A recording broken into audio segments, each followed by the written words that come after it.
Air-to-air missiles AAMs have long been the cornerstone of air superiority. Since their first major use in the Vietnam War, AAMs have evolved from simple heat-seeking projectiles to highly sophisticated, beyond visual range beaver precision weapons. But today, China claims it is on the verge of transforming aerial warfare yet again, this time with the hypersonic air-to-air missile boasting an unprecedented kill range of up to 1,000 kilometers.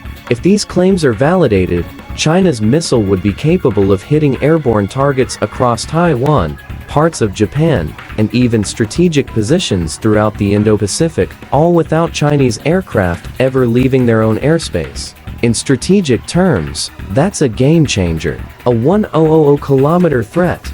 Would it mean to appreciate the magnitude of this development? Consider that most of today's longest-range AAMs, including the US Navy's AIM-174B and Russia's R-37M, have a maximum reach of around 400 kilometers. Even China's current longest-range AAM, the PL-17, is believed to max out at the same 400 kilometers. In contrast, a 1,000-kilometer AAM would more than double this range and outclass even the most advanced Western systems, such as the European Meteor missile, which offers a range of around 200 kilometers.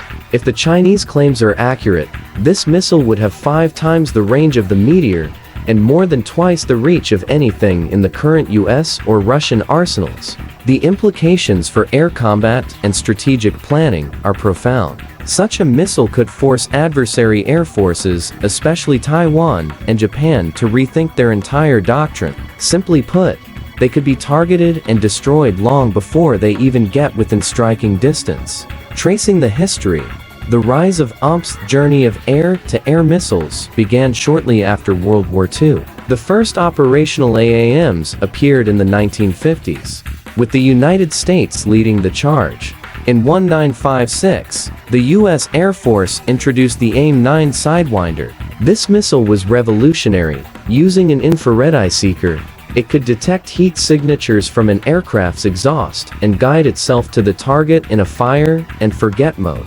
It offered pilots much greater freedom and flexibility in combat. However, early models like the AIM-9B had limitations. They could only lock onto targets from the rear, where the engine heat was most prominent. The missile also struggled in poor weather and had a short range of about 2 to 5 kilometers. Around the same time, the Soviet Union developed its own missile, the K-5, which relied on radar guidance. Unlike the AIM-9, the K-5 required the launching aircraft to maintain a radar lock on the target after launch, making it more vulnerable to enemy fire. The first real combat use of the earliest combat uses of an AAM occurred during the 1958 Taiwan Strait crisis. Taiwanese F-86 Sabres fired AIM-9B Sidewinders at Chinese MiGs.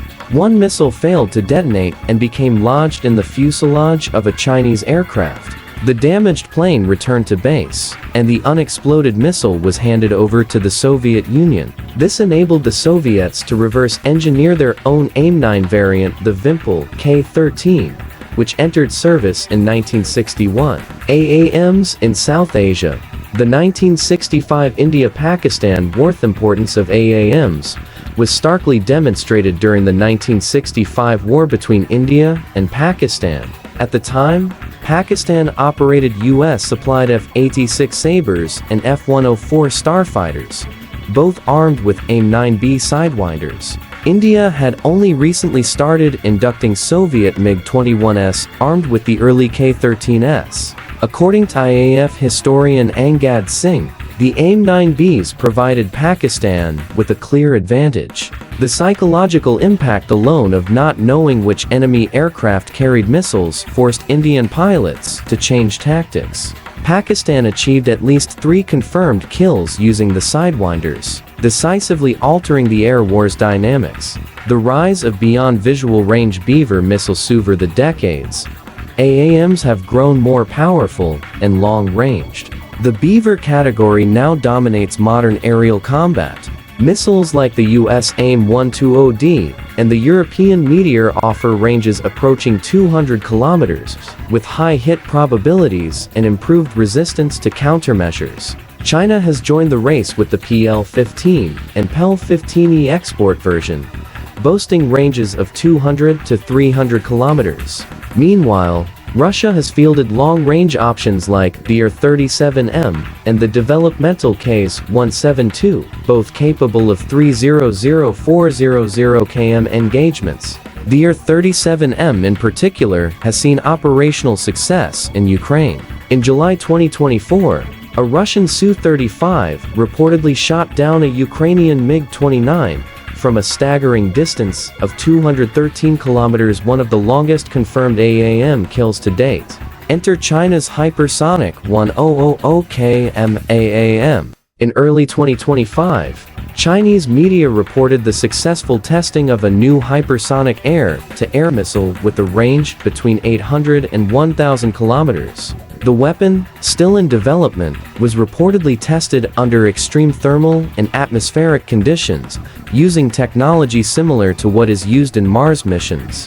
The missile is said to reach hypersonic speeds, likely Mach 5 and above, and follow a ballistic or semi-ballistic trajectory. According to the South China Morning Post, a 2023 simulation exercise saw the missile climb to near space altitudes before diving down at hypervelocity to strike an airborne target.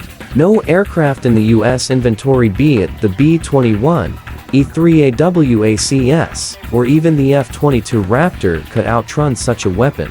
Defense analyst Peter C. Marins emphasized the transformative potential of this weapon, noting that its range surpasses even Russia's KS-172 or R-37M. What's more, because most airborne radar systems can't detect targets beyond 400 kilometers, target acquisition for this missile would likely rely on Chinese stealth drones or high-altitude reconnaissance aircraft. These platforms could monitor vast swaths of airspace and relay targeting data in real time. Strategic implications: a new aerial paradigm. If China's claims are even partially true, this missile would radically reshape the balance of air power in the Indo-Pacific. Here's how. Airspace denial without crossing borders. Chinese fighters could launch these missiles while remaining well within their airspace, targeting enemy aircraft hundreds of kilometers away. Taiwan, Japan, and U.S. forces in the region would find their operational freedom severely restricted. Drone and sensor integration. Combined with stealth drones and early warning systems, these missiles would allow China to exert control over contested airspace without full-scale deployment. Deterrence by reach. The psychological impact of a 100km missile can't be understated. Adversaries might be deterred from taking to the skies at all, particularly in the early hours of a conflict. Challenge to U.S. dominance. The U.S. has long maintained air superiority through superior platforms and precision munitions. A Chinese missile with double or triple the range of Western AAMs could force American planners to rethink deployment patterns, basing strategies, and force protection. Caution and skepticism. Of course, some caution is warranted. Chinese state media has a history of exaggerating the capabilities of developmental systems. The missile remains in the testing phase, and there's no independent confirmation of its range, speed, or accuracy. Yet, the underlying technological trajectory is clear. China is investing heavily in hypersonic weapons, advanced propulsion systems, and AI-driven targeting. Even if the first version of this missile doesn't achieve all its objectives, it signals a clear intent to leapfrog existing technologies and dominate future aerial battles. The age of dogfights may be fading. In its place is emerging a new paradigm where stealth, speed, sensors, and missile range dictate supremacy. China's hypersonic air-to-air missile, if operationalized, could become the defining weapon of this new era. For now, the world watches and prepares. From Taiwan to the Pentagon, from Tokyo to New Delhi, the implications are being studied and strategies revised.